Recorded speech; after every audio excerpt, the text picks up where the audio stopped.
సంక్రాంతి తరువాత రైతు భరోసా అన్నదాతలకు సీఎం రేవంత్ రెడ్డి హామీ ఉచిత విద్యుత్ ఇచ్చి చూపించామన్న ముఖ్యమంత్రి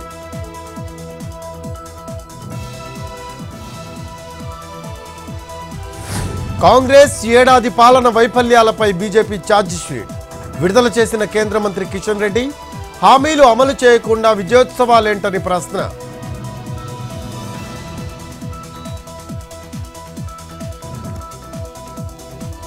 రేపు సిద్దిపేట జిల్లాలో సీఎం రేవంత్ పర్యటన కోకాకోలా కంపెనీని ప్రారంభించనున్న సీఎం గజ్వేల్లో 1000 కోట్లతో నిర్మాణం కంపెనీ ఏర్పాటుతో 400 మంది యువతకు ఉపాధి కల్పన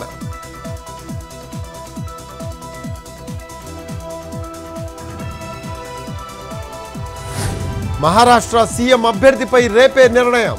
బీజేపీ ఎవరిని ప్రకటించినా మద్దతిస్తామన్న షిండే కూటమిలో పార్టీల మధ్య మంచి అవగాహన ఉందని వెల్లడి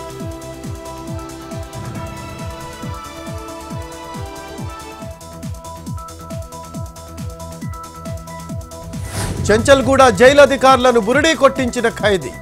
నకిలీ బెయిల్ పత్రాలు సృష్టించి జైలు నుంచి పరారీ కస్టడీ కోసం నార్సింగి పోలీసులు పిటిషన్ వేయడంతో వెలుగులోకి అసలు విషయం ల్యాండ్ గ్రాబింగ్ కేసులో అరెస్ట్ అయిన సుజాయత్ అలీ